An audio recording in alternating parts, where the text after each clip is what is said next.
Now, new details on a drama so intense, Russian President Vladimir Putin took time away from the Olympics to discuss it with President Obama. A high-stakes conflict just 300 miles from Sochi in Ukraine, where the parliament just voted to strip the president of his powers after a peace pact ended days of violence. It's a tug-of-war between Vladimir Putin and the West. So critical because of Ukraine's key location. Take a look. It's a country torn between East and West, with opposition protesters looking towards the values of Europe on one side, while supporters of the Ukrainian president point to Putin's Russia. ABC's Hamish Macdonald is on the ground in Ukraine's capital and joins us now with the very latest. Hamish? Martha, the ousted president, Viktor Yanukovych, is calling this whole process a coup, and then just hours later was prevented from leaving the country on a helicopter. Take a look at these pictures. They're being broadcast on local independent television. They claim it is security footage of him trying to escape, but they can't independently verify that it is in fact him. In the meantime, the parliament is trying to assert its own authority, appointing an acting president, the Speaker of the Parliament, as well as that, releasing the arch-rival of Yanukovych, Yulia Tymoshenko, the former Prime Minister. She's been in prison. She has back problems now and is in a wheelchair.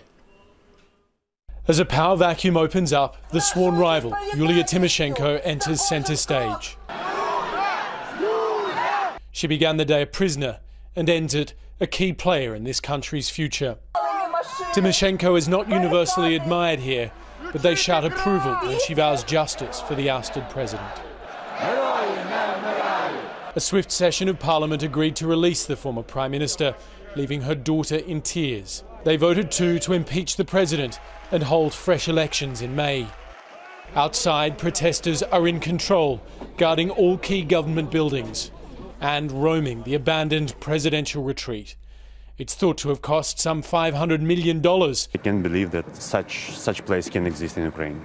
The average person here earns less than $15 a day, and the country has huge debts. So this zoo, the cars, are unthinkable. They now hope the next leaders will be more honest. They may be more intellectual. It's very easy to be more intellectual than Yanukovych, yes, but are they corrupt? Are they clean? We don't have clean politicians, especially in the parliament. Andrei Kurkov is Ukraine's best-loved author. He's already writing about this latest bloody chapter in the country's history.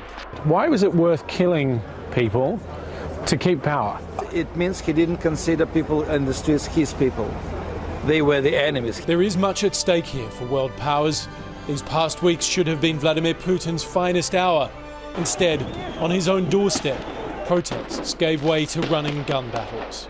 How much is this about Russian influence versus Western influence? Now it is very much. Putin's so-called Russian world will not exist without Ukraine. Ukraine, I mean, Kiev is the first capital of ancient Russia. So how disappointing is this for Vladimir Putin? I think, I mean, if I was him, I would drink all night. Toppling Lenin statues are evidence of long-held desire for distance from Moscow's influence. But in the Russian-speaking East, those bonds remain tight. In this deeply divided nation, the biggest challenge may just be remaining united. Martha, quite apart from who wins the battle for international influence here, whoever emerges as the next leader has the challenge of trying to keep this country united, prevent it splintering into 2, possibly 3 different countries.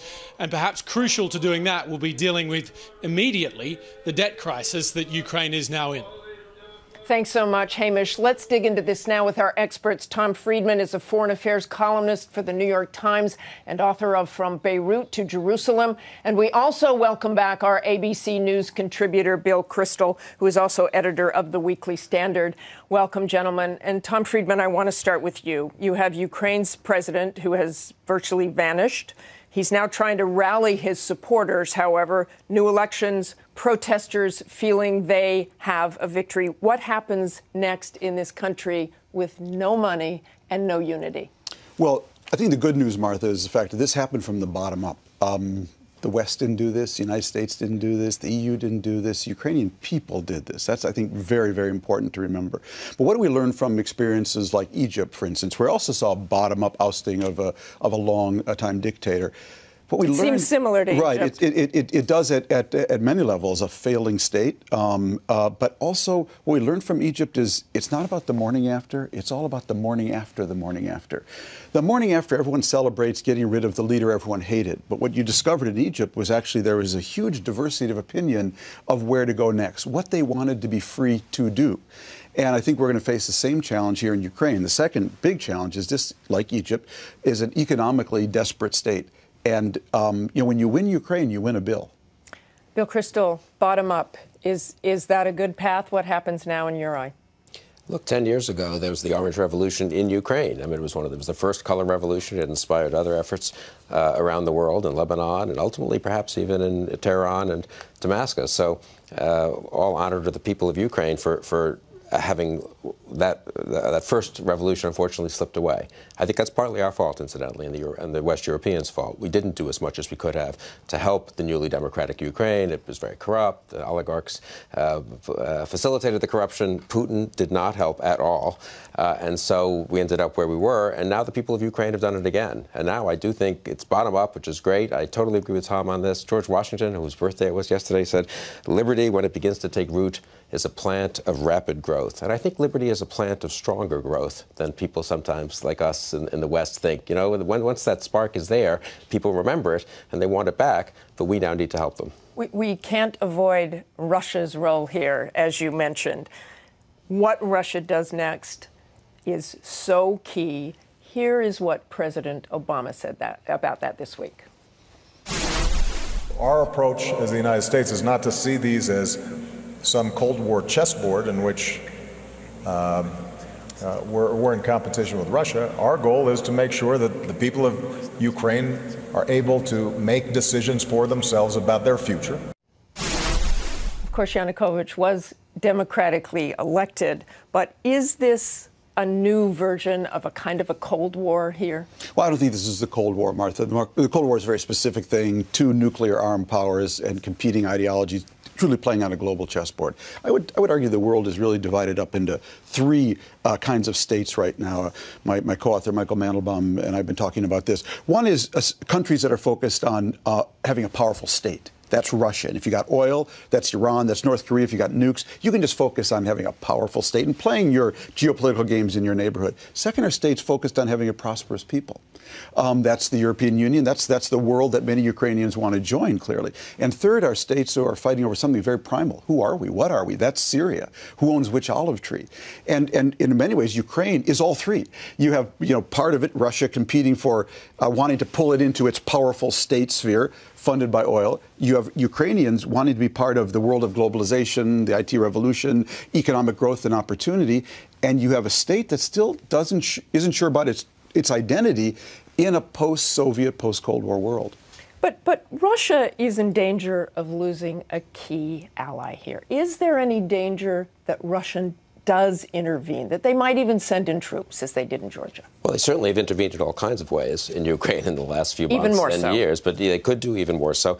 Look, it's nice for President Obama to say it's not a Cold War chessboard. I don't know why he says that with some disdain. That was not an ignoble thing for us to play on that chessboard for 45 years. We ended up winning that Cold War.